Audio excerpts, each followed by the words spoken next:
tous et bienvenue sur notre émission Espace Pro qui est consacrée aujourd'hui à l'immobilier. Avec nous pour répondre à vos questions, Bruno Maman et Pintras Botbol. Bonjour. Bonjour.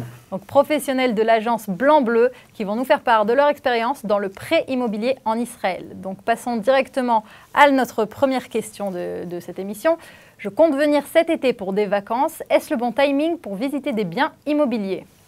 C'est un excellent timing. En été, l'activité du marché immobilier en Israël est beaucoup plus intense. Les gens préparent la rentrée de septembre. Ils changent de quartier, changent de ville. Et donc, il y a énormément plus de biens qui se trouvent sur le marché à la proposition des clients éventuels. D'ailleurs, la majorité des transactions immobilières en Israël se font dans la période entre le mois de mai et le mois d'octobre. Les ventes doivent se faire avant le début de l'année scolaire. Donc, c'est la raison qui fait qu'il y a de plus en plus de biens en Israël. Et donc, les gens qui viennent pour les vacances, c'est un excellent moment pour trouver un bien en Israël.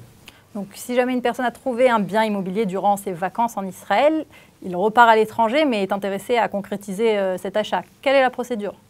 Il y a deux façons de procéder. La première façon de procéder, c'est d'acheter le livre de Tehillim, de commencer à lire depuis le premier jusqu'à la fin, de prier et d'espérer que tout se passe bien.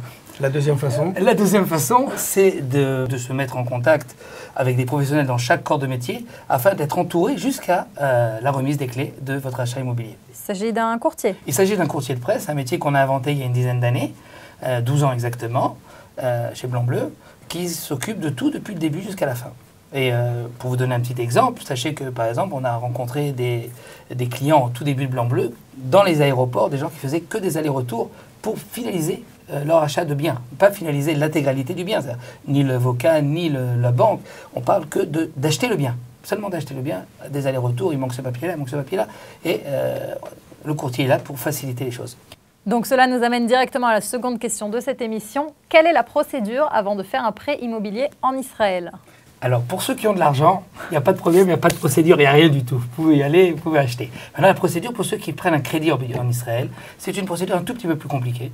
Il faut fournir les papiers avec les revenus de France, tant au niveau de l'avis d'imposition que des relevés bancaires, que différentes sources de revenus, afin de pouvoir avoir un accord de crédit.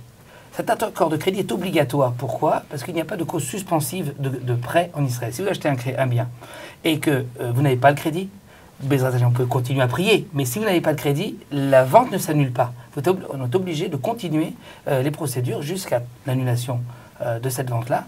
Et dans ce cas-là, l'argent que vous avez mis est perdu.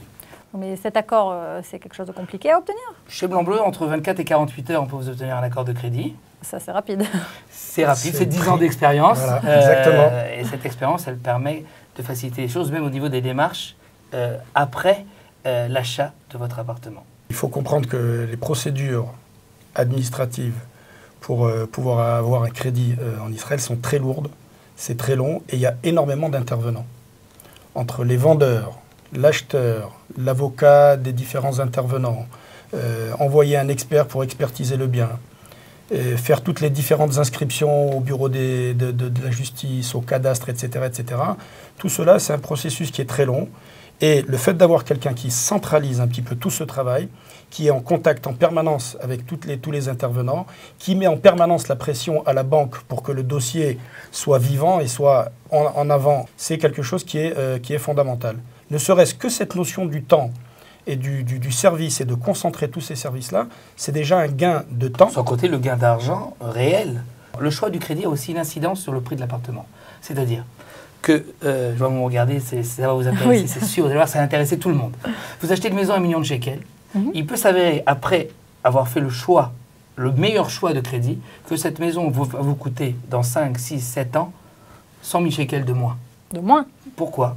En Israël, vous avez possibilité de prendre des crédits sur l'intégralité des monnaies qu'il y a. C'est-à-dire l'euro, le dollar, le shekel, le yen, le franc suisse, ce que vous voulez, vous pouvez prendre.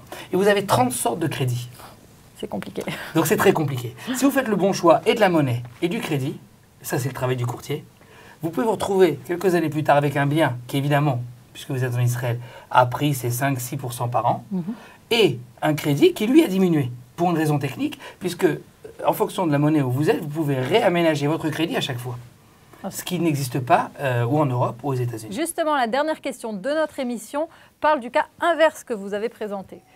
7 ans après avoir acheté notre appartement en Israël, nous vendons notre bien. Après avoir vérifié auprès de notre banque, nous avons été extrêmement surpris. Nous devons à la banque 200 000 shekels de plus que la somme que nous avons empruntée. Est-ce légal? Que conseillez-vous de faire dans ce cas? C'est un cas assez surprenant. Je pense deviner exactement la formule de crédit que cette personne a contractée il y a 7 ans, et c'est tout à fait légal. Très certainement, cette personne a dû prendre une formule de crédit avec des indexations à l'inflation, avec des pénalités en cas de remboursement anticipé, avec des taux qui changent tous les 2 ans et demi ou tous les 5 ans, et c'est ce qui l'ont mené à cette situation. Si elle avait fait appel à des professionnels qui auraient étudié avec elle la formule la plus adéquate à son projet, eh bien, elle aurait évité cette situation. Une situation d'ailleurs que l'on retrouve dans de nombreux appels que l'on a actuellement de gens qui veulent ou racheter leur crédit ou vendre leur maison. Parce que même quand vous vendez votre maison, votre crédit, évidemment, doit être remboursé avec l'achat avec la vente de votre maison. Donc, c'est des situations paradoxales. Et les gens nous demandent qu'est-ce qu'ils peuvent faire. Dans un cas comme celui-ci, y a-t-il vraiment une solution? Il y a vraiment une solution, je ne sais pas s'il y a une solution. Ce que je sais, c'est que chaque cas peut être étudié. Et dans la majorité des cas, il y a une solution. Et une solution avec un gain substantiel très intéressant. Bruno Maman, Pinchas Botbol de l'agence Blanc-Bleu, merci beaucoup pour cette intervention. Merci également à nos téléspectateurs. Je vous retrouve très bientôt pour une prochaine émission.